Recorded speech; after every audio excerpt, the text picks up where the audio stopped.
as the Precious Garland to the Supreme Path by Master Gambupa. And the current instruction is known as the 10 things that nominally exist. 10 things that exist merely as names. 10 things that are nominally true. 10 things that are not absolutely true, not ultimately true, but true only nominally, meaning only existing through the names, really existing through name. So in a sense, all the phenomena, everything exists nominally. Nothing exists in the truest sense. But here we are highlighting 10 of the objects that are very important to us, as well as things that we regularly use. And so the topic of today's teaching is called 10 things that exist nominally. So the first instruction is that the basis of all phenomena is nominally existing. It exists only through the name, or merely existing as a name, but ultimately there is no basis. Ultimately there is no foundation. Ultimately there is no ground. So we begin with the ground, we begin with the basis. So if there is no basis, then there will be nothing else to be based upon the basis. So first, the most important thing is to deconstruct the basis. So the basis, when we say basis, we are talking about, in a sense, we are talking about all the phenomena in general. And all the objects, all the objects that are subject of our perception. So that could be everything. So all the objects of our perception, all the objects which are the basis of our perception, which are the object, all the phenomena are object, and so therefore the basis of our perception. And since everything there is nominally designated as what they are, and they exist because they were designated as such, there is no substantial truth or substantial thing is substantially objective to be what they are designated to be. So let me give you one example. Let's say a tree. A tree is a tree only because it was given the name tree. A tree is called by another name in Vietnamese, and in Chinese it's another name. In Tibetan also it's another name. So a tree is a tree only because it is designated as a tree in English. So similarly, everything, myself, Tongkhor Rinpoche, I am Tongkhor Rinpoche because I am designated, I am called, I am titled as Tongkhor Rinpoche. There is nothing substantially true within me that makes me Tongkhor Rinpoche. So of course there is causes and conditions, aggregates within me, which you might say, when you see that those aggregates, those signs within me, you might say, okay, this is Tongkhor Rinpoche because he has this, glasses, and so the shape of my face, and so on and so forth. But that person can be called by any name. That person can be called by, doesn't necessarily have to be Tongkhor Rinpoche. It can be Tashi, Dorje, James, John, whatever. But since me, the speaker, has been designated as Tongkhor Rinpoche, so everyone sees me as Tongkhor Rinpoche in a sense. So this is just one example. So the basis for me being Tongkhor Rinpoche is nominally true. It exists only through the name. It is existing merely through the name. There is, if you look within me, there is nothing that constitutes me as Tongkhor Rinpoche. So that same goes to everyone, whether you are Mary, John, Tashi, Gyatso, Dorje, whatever. And so not just in given name or family names, but also the fact that someone is called good or bad, that is also dependent upon the perceiver. So we perceive someone as a good person because that person. So we have our own preconceived notions of what is good and what is bad. Okay, if someone does this and this, then that person is good. Then if someone does this and that person is bad. So within that, we have our own sort of grid, GRID, grid of what a good person should be, a bad person should be. We have our own preconceived notions, and when a person falls, we perceive someone to fall within the category of the good grid, then we call them a good person and a friend. When they fall in the opposite sort of section, then we call them bad person, our enemies, people we dislike, and so on and so forth. So they are only nominally true. So the basis itself is, so we all usually, whenever we look for something, we always look for the basis. What is the basis of that thing? What is the fundamental truth? So the fundamental truth itself is non-existent in a sense that it doesn't. The fundamental truth itself is ultimately non-existent. We are not saying that it does not exist. The fundamental truth does exist, but it does not exist in the ultimate sense. It does not exist in the ultimate sense that there is no. It does not exist substantially. From the object itself, there is nothing existing. So therefore, instead of saying it is non-existent, I'm using the term not there. So the fundamental reality, or the fundamental basis of all phenomena is not there. Not there meaning it does not. What I mean by that is that it does not exist on its own. It does not exist substantially from its own, but is nominally designated by the perceiver to be there. Therefore, it is the basis of all phenomena is nominally existing, and so therefore it is not substantially there, not out there, not substantially there, and it is not there. So instead of saying not existing, I'm using the term not there.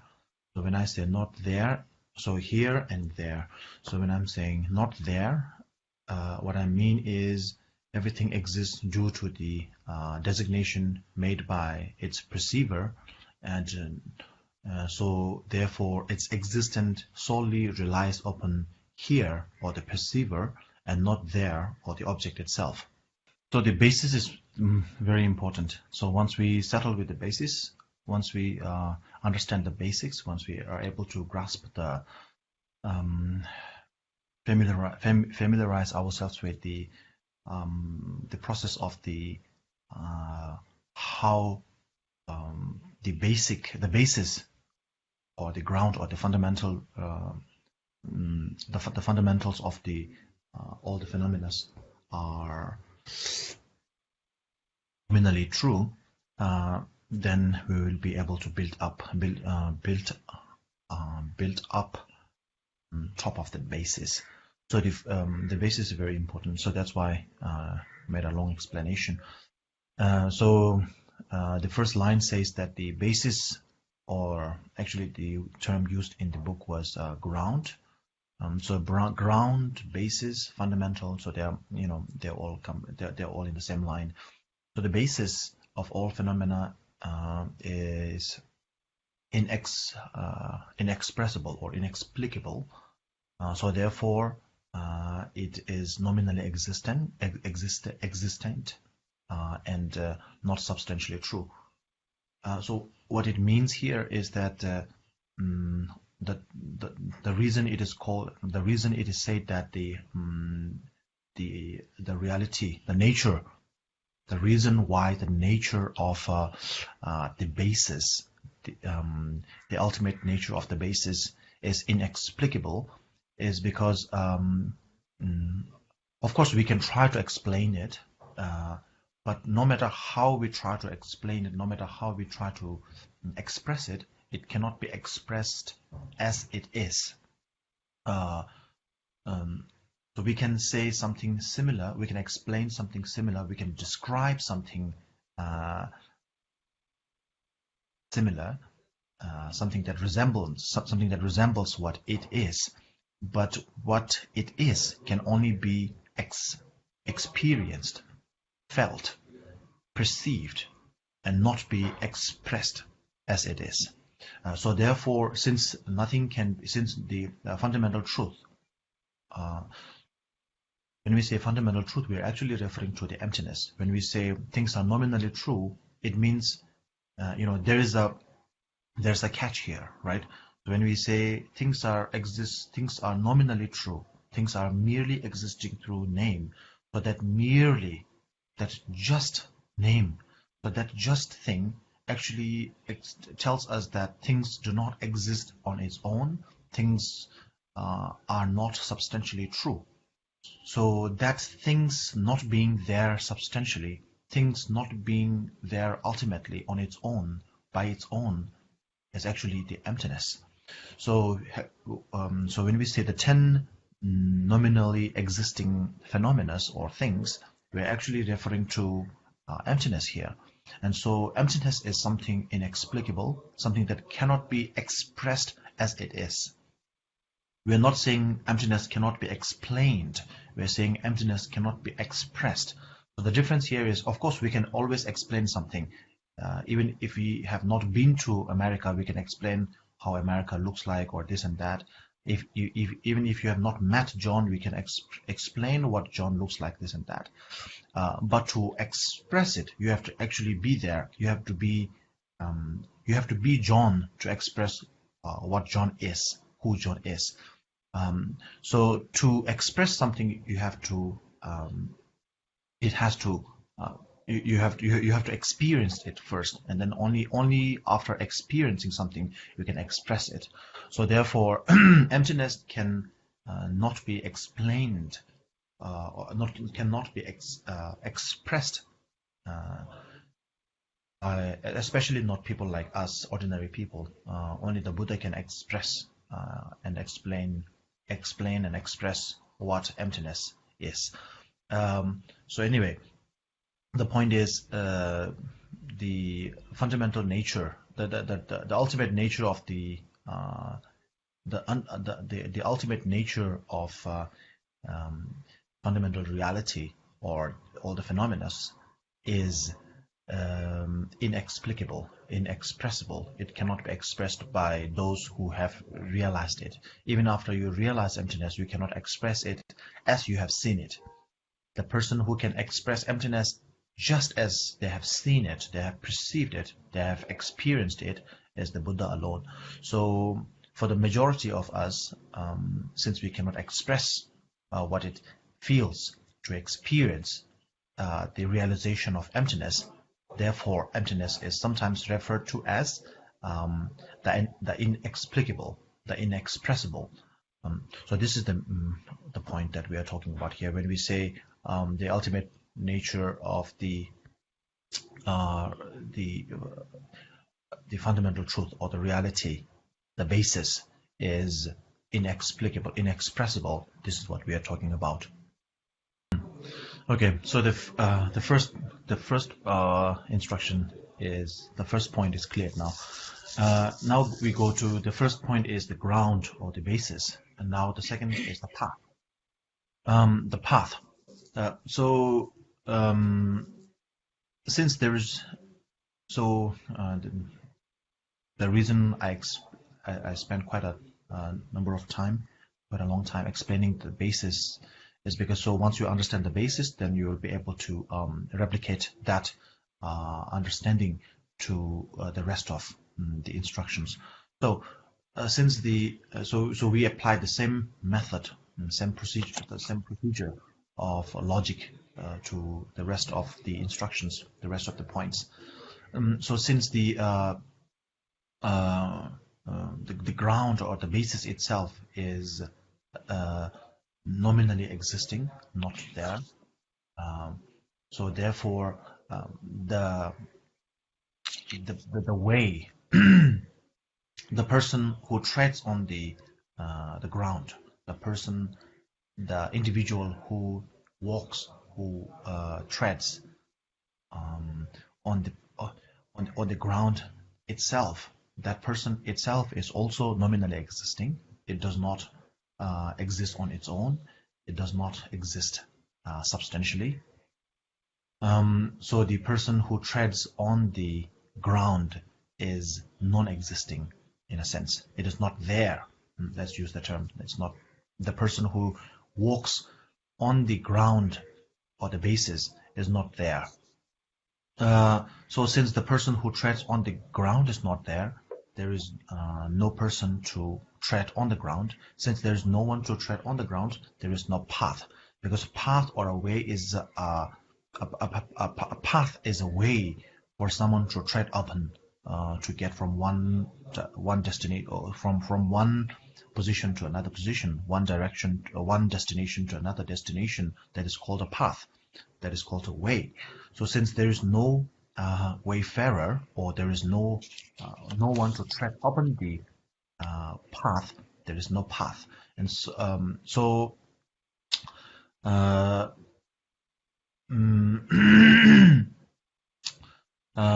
since the person who treads upon the path, the person who treads upon the path, who walks on the path, is not there, is nominally existing. Therefore, the path itself is also not there. The path itself is also nominally existing only through the name. So when we talk about the path, there are different kind of paths. There are material paths, the path that we used to drive our car, the path that we used to walk upon. So they're all paths. And then so there's the material path, and then there is the spiritual path. In the latter, when we are talking about the spiritual path, of course we are not talking about walking with our feet, but rather with our mind. So there is the spiritual path, and then there is the material path. Since the path is not there, because the individual to tread upon the path is not there, so if the path is not there, so this way we are talking about the path not being there. That includes both the spiritual path as well as the material path. So since the path is not there, so let's take it, let's take it one step further, and the spiritual path is not there. Since the path is not there, the spiritual path, which is a part of the path, since there is within the path, there is the spiritual path and the material path, right? So if the path is not there, then the spiritual path is also not there. So pay attention, please. Here, please pay attention here. I'm using the word "not there." Instead of saying non-existing, I'm saying not there. So I explained before, here and there. Please take note of that. So since the path is not there, therefore the spiritual path is not there, and since the spiritual path is not there, the person who attains realizations through a spiritual path is also not there. So therefore, the realization of emptiness or ultimate truth, whatever. So normally when we meditate, when we people who are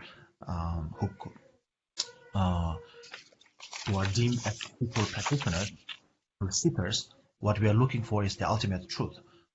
So since the path, the spiritual path is not there, the ultimate truth, which is sought after by the spiritual path, the spiritual seeker, is not there as well. So therefore, the ultimate truth is also not there. So since the ultimate reality,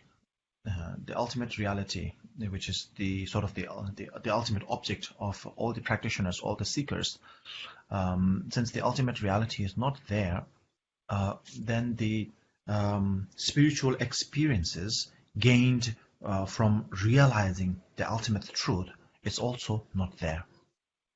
And so therefore the so-called spiritual experiences that we all have is also nominally existing and not there. Since the ultimate reality is not there, and the experiences that we the spiritual experiences gained from meditating upon the ultimate reality is also not there. It's also nominally true, nominally existing, and that remains that that follows that all the phenomena, all the truths, whether we call it the ultimate truth or the alternative truth. So all the truths that we interact with is also not there, because they are also nominally designated, merely designated, and so therefore all the interactions that we have with the reality, the so-called reality, the world that we live in, the family that we have, the people that we interact with, the food that we have, everything, they are also nominally existing. They are also not there. So let's not go to the ultimate truth and all the profound profound objects or the profound teachings here. Something ordinary as a food, something ordinary as a bowl of noodles can be the ultimate nature of a bowl of soup. For example, is also nominally existing in the sense that there are certain types of in a certain culture, certain food such as noodle is considered a delicacy, but in certain cultures cold food is considered a delicacy. In certain cultures warm food is considered a delicacy, and also within that culture, community determines how that particular food is prepared and how that particular food is cherished, and so it goes on and on. And so therefore something as ordinary as a food is not ultimately true in the sense that it is cherished or it is liked by everyone. So a certain food that is liked by a majority of the people in a certain culture is disliked by a number of people in another culture. One example is like the food durian fruit, which is quite popular in tropical places, is liked by a large number of people. This is not even a cooked food. It's actually grown on the trees in the nature, and that food is actually liked by a large number of people and also disliked by a large number of people. So the ultimate nature of that fruit's delicaciness or indelicaciness, if you like, is only nominally existing, merely existing through the title or the designation it was given, and not ultimately true. So therefore, the functions that we have, the functions that we have when we interact with the objects, the everyday objects that the functions that we have, the everyday objects that we interact with, is also nominally existing and therefore not there.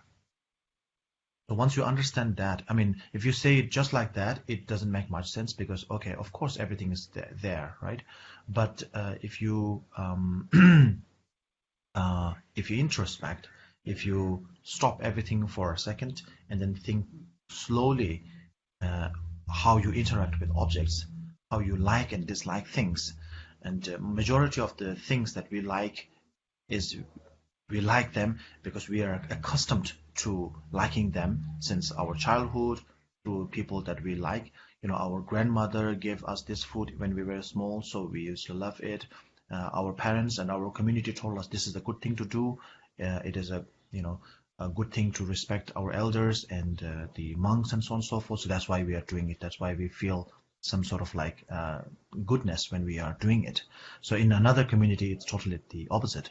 So so we are accustomed, we are sort of preconditioned to do, to like, to dislike, to follow, and to revolt against things that that we interact with on a daily basis.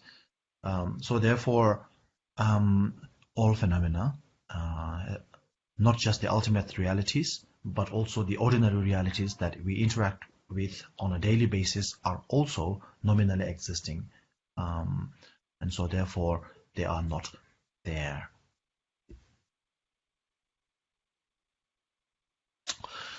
So now since the ultimate reality as the ordinary realities that we interact with in general are all not there, are all existing nominally, and now that comes that brings us to the things that we the things that we guard, the things that we guard. So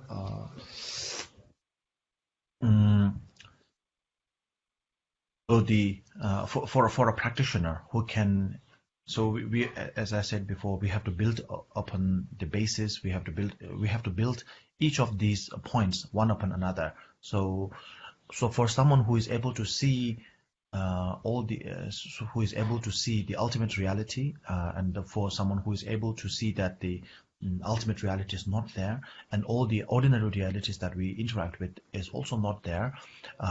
In fact, someone who is able to see everything with the same taste, we call it ronyamba, which means same taste. So for a practitioner who is able to balance out everything with the same taste, for that person, the topic of guarding something, topic of something being precious, so we guard them, topic of something being not precious, so we throw them out, that also comes into a question, because there's nothing to guard and nothing to throw away, because everything is of the same taste.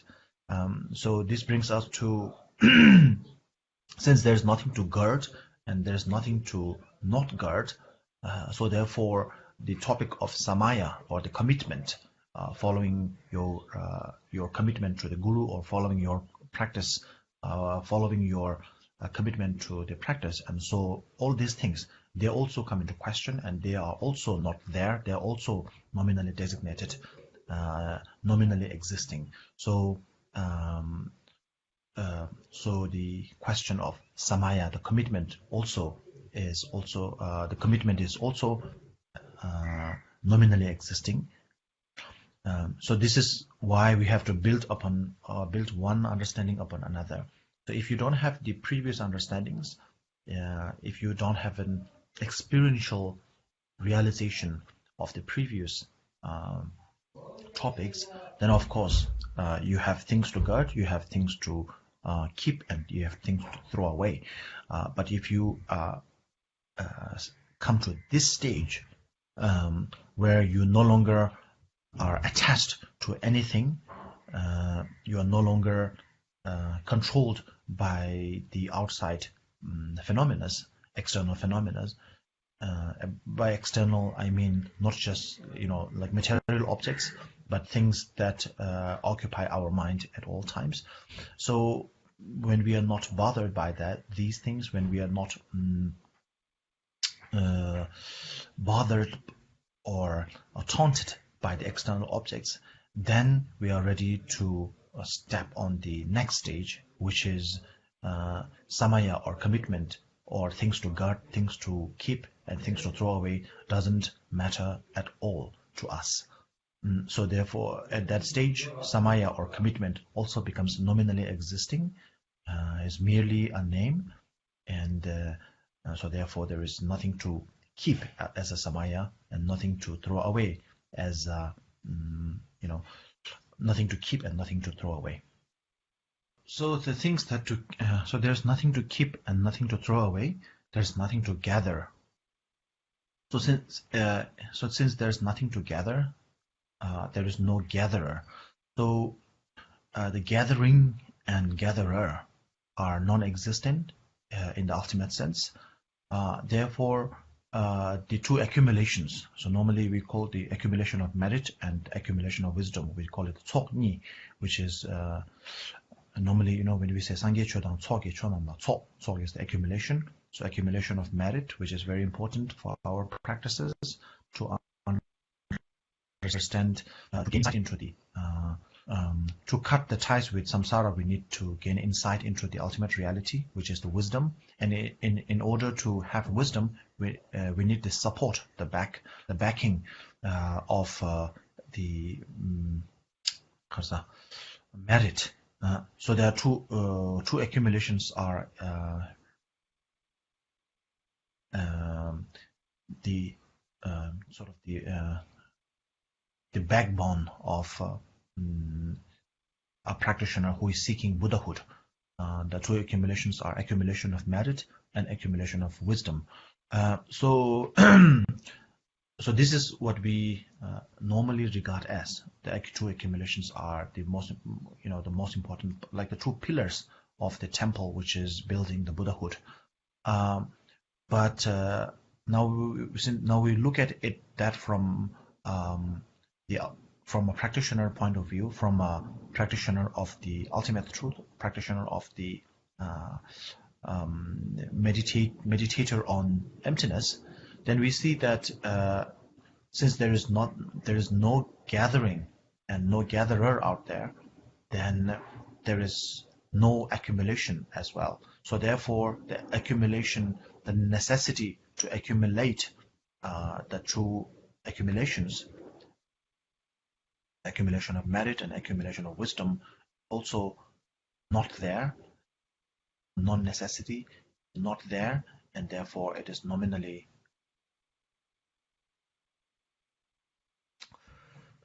Okay, so instead of point number 8, we will go to point number 9, but we can also come to point number 8 later. So since there's nothing to gather, since there's nothing to gather, so therefore there's no gatherer, and if there's nothing to gather or nothing to keep, then there's also nothing to abandon, nothing to throw away.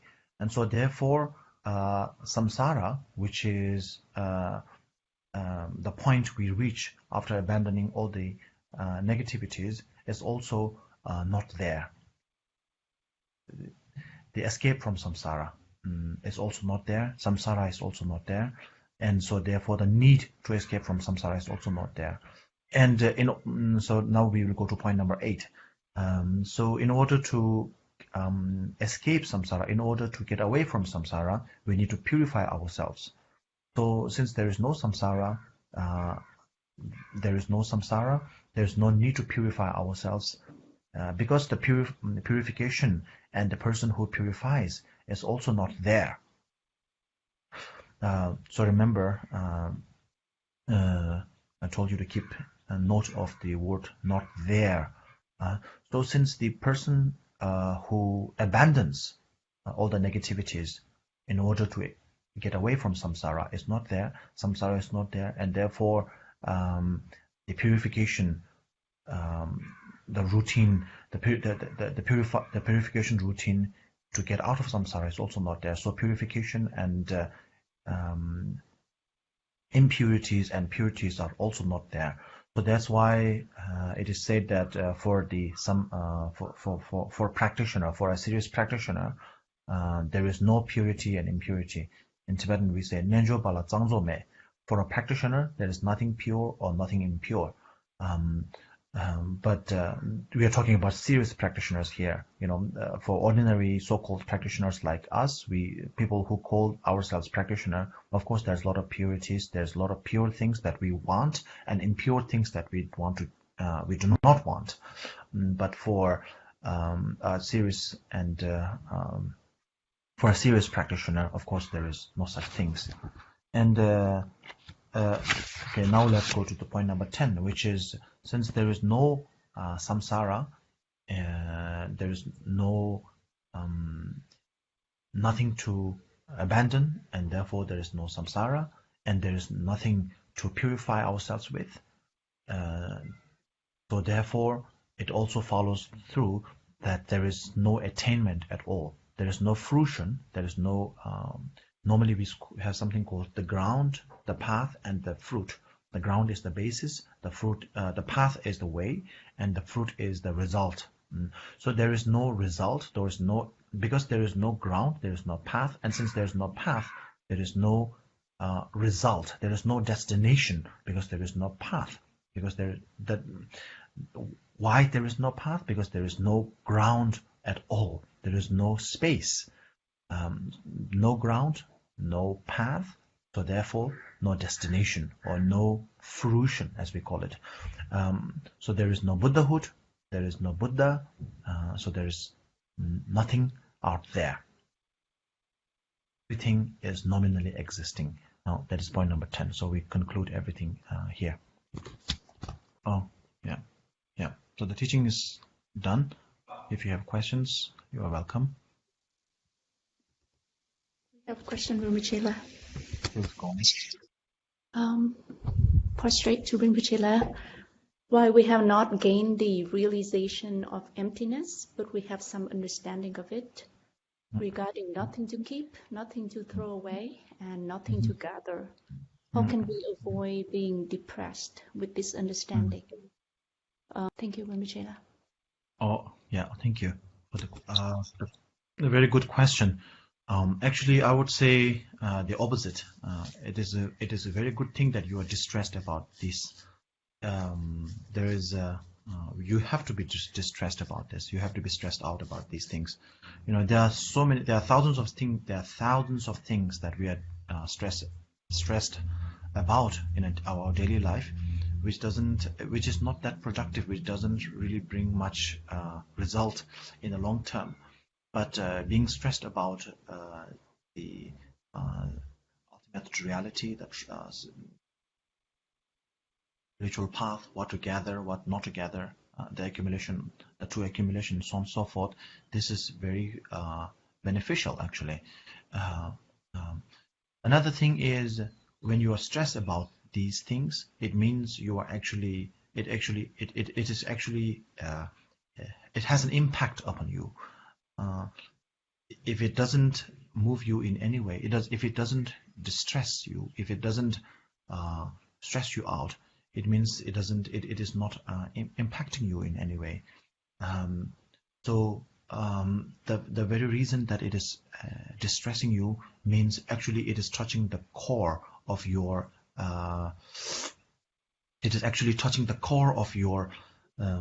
grasping of the self, the reality, the reality that is designated by the self-grasping attitude. So, one example: when we work out, when we exercise, when we run, there will be muscle pain. There will be, we will be exhausted. We will be short-breathed. We will be sweating, and so on. So all these things. These are signs of distress. The body is telling us that it cannot handle these things. But of course, if we strive on, then our physical fitness will increase. If we stop exercising, the moment we start sweating, the moment we start feeling pain, the moment we start seeing stress in the muscle, then of course we will never grow our muscle. We will never be able to become fit. with our physical exercises. So similarly, our mental practices also are like that. When through spiritual practices, if it distresses you, it is a good sign. It is a good sign. It means it is actually impacting. It is actually affecting the areas that needs to be touched upon. That being said, if it distresses, for some people, it distresses them so much, too much actually, and makes them, kind of lost, makes them despair and lose hope in everything, in humanity, in spirituality, in everything in life. So if you have these kind of dangers, if such threats are there for you, then of course you can think in the alternate way, which is that we are talking about the gathering and not gathering, and all these things in the ultimate sense. In the ultimate sense, nothing exists. But in the conventional sense, in the conventional understanding, of course everything is there. I am here, you are there. I feel pain, you feel, if I say something bad to you, you can feel it. If somebody says good thing to me, I can feel it. I can feel the joy out of someone saying good things to me. You can feel the pain when someone says bad things to you. So it's all out there. It's all true. So therefore, ultimately, it is not there.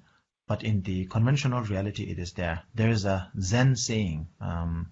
Maybe it's not directly related, but I'm just going to make it, relate in a way. So there's a Zen saying, in the Zen, there's always a talk about, have you heard the sound of one hand clapping, Usually we need two hands to clap. So there's a saying in Zen, do you know do you know or hear the sound of the one hand clapping? Of course, there's no sound of one hand clapping. So the sound of one hand clapping, we are talking about, when we say, can you hear the sound of one hand clapping, we are actually referring to the ultimate truth. But the joke or the Zen story goes that if you want to hear the sound of one hand clapping, then you just slap your, instead of clapping, slap your hand on your cheek. So in order to hear the sound of one hand clapping, you need to slap your own cheek. What we are talking about here is the ultimate reality.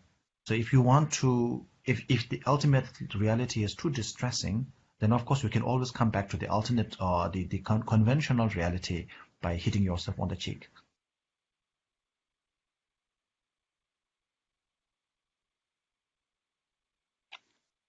Okay, next please. Good question, Rinpoche. Yeah. Prostrate to Rinpoche, how do we understand properly about nothing to be done and no doer? Thank you.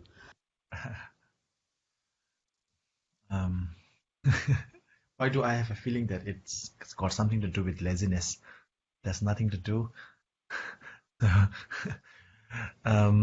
Anyway, so as I said before, there is a doer. There is something to do. There is a doer. If you hit yourself with one hand, if you slap upon your face on your cheek with your one hand, of course there will be pain. Meaning there is something to do and there is something not to do. The conventional reality is always there. The ordinary reality, as we call it, the reality that we interact with on a daily basis is always there. So, but on the ultimate reality, of course, nothing is there in the sense that all the things that we perceive to be painful, to be a necessity, to be something that we have to do, to be something that we do not have to do, to be something that we have to avoid, are all nominally designated and not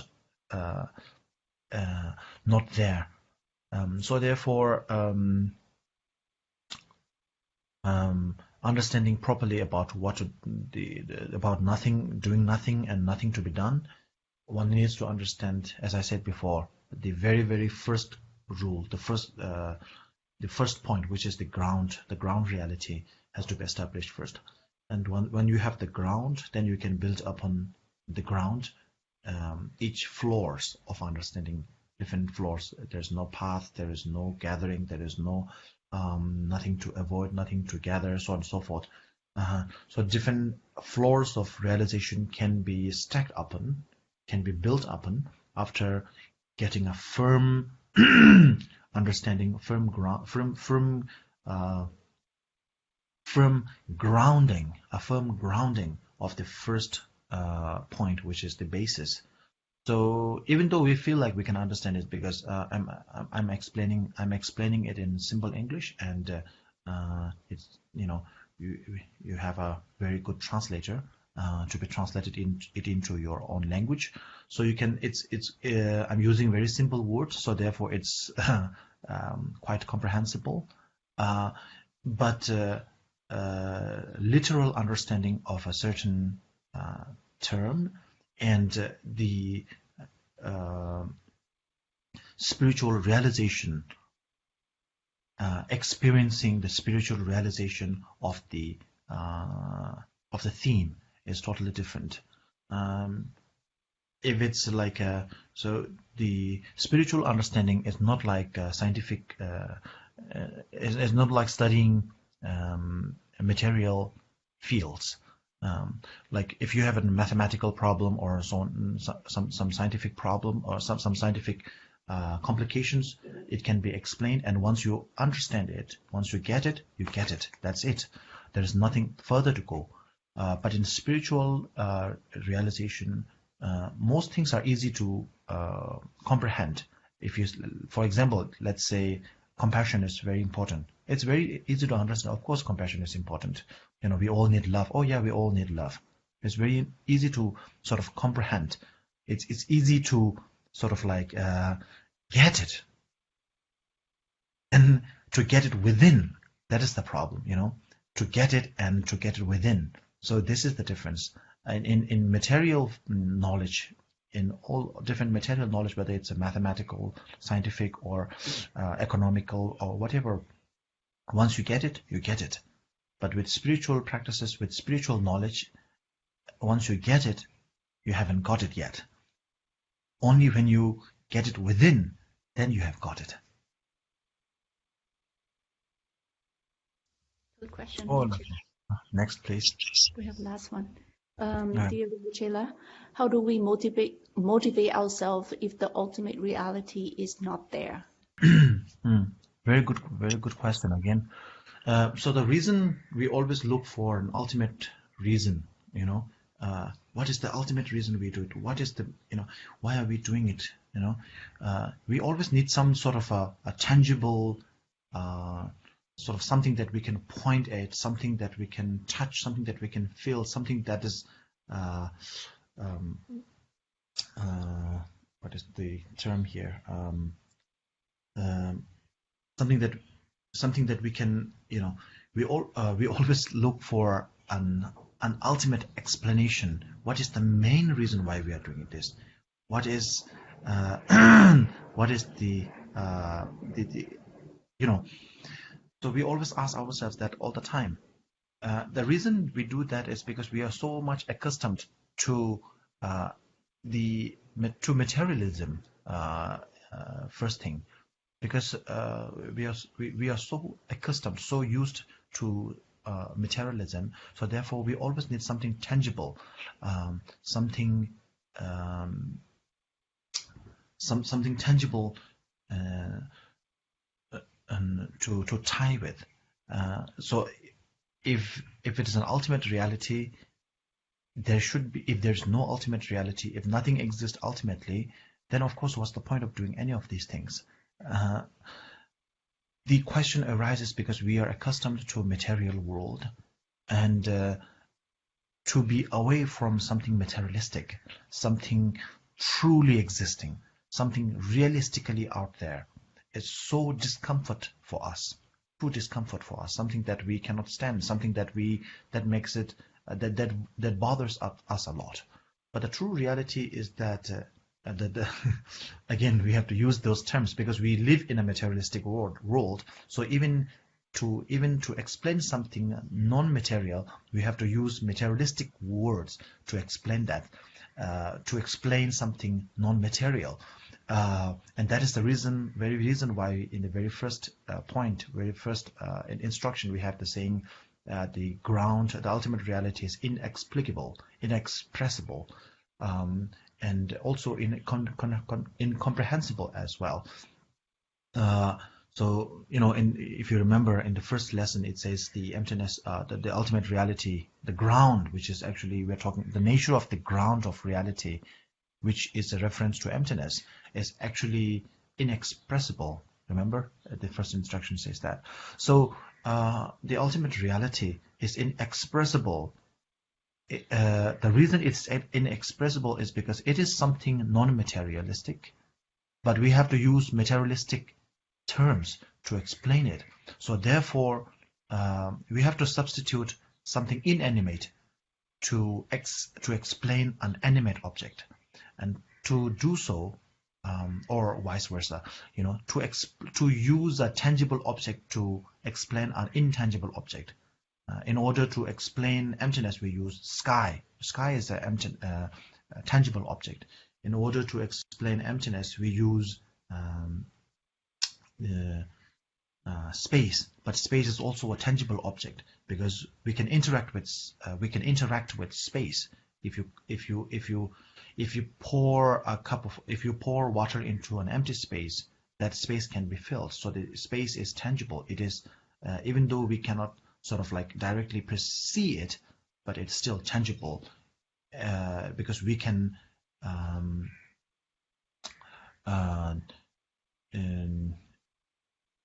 abuse, so to speak. We can abuse its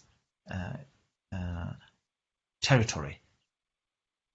Something that is seemingly intangible as space. And then we also use, in order to explain what emptiness is, we sometimes use the example of mind. But mind, even though in ordinary terms, even though mind is intangible, but the mind is also, compared to emptiness, it is also tangible in the sense that it can be bothered by external objects. Even though mind itself is not materialistic, but materialistic objects can bother the mind. The mind itself does not have any physical aggregates, but physical aggregates can bother and agitate the mind. So the point here is that the reason that the necessity to rely highly upon an ultimate reality comes from our materialistic background. So when we say materialistic here, we're not just talking about the Western sort of materialism. We are talking about materialism in the whole world. Whether you're in Asia, you're in America, there is an understanding of Western materialism in general, right? That there is a sort of like a there used to be sort of a belief that Asians are more spiritual and the Westerners are more materialistic. So I'm not referring to that kind of materialism here. I'm talking about materialism in the whole, in general. So we are not talking about specific materialism, but materialism in general, which is that we are so much accustomed to materialism. We are so much accustomed to a central figure, if you like. We always need some sort of a, even in that sense, you might say that even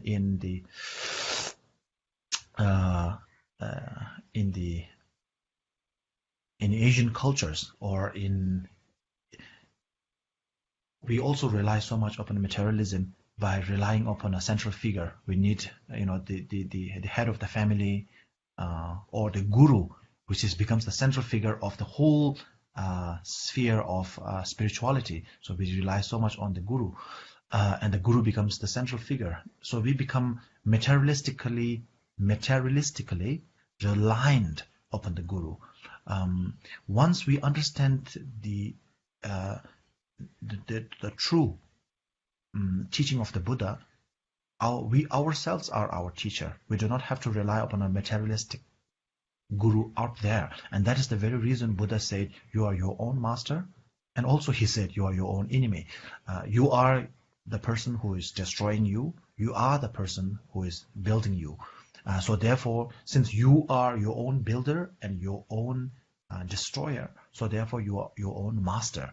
And there is no need to rely upon external materialistic figure out there called guru. So anyway, as I said, to summarize, this need to rely upon an ultimate reality. If there is no ultimate reality, then I lose all my hope. There is no there's no motivation to keep me motivated. I need an ultimate reality that is actually a materialistic. This comes from materialistic conditioning, and we have to shell off. We have to unshell ourselves from that conditioning. I think that's it, right? Yeah, we have no more questions from Rinpoche. Okay. So the dedication. Và bây giờ chúng ta sang phần hồi hướng ạ.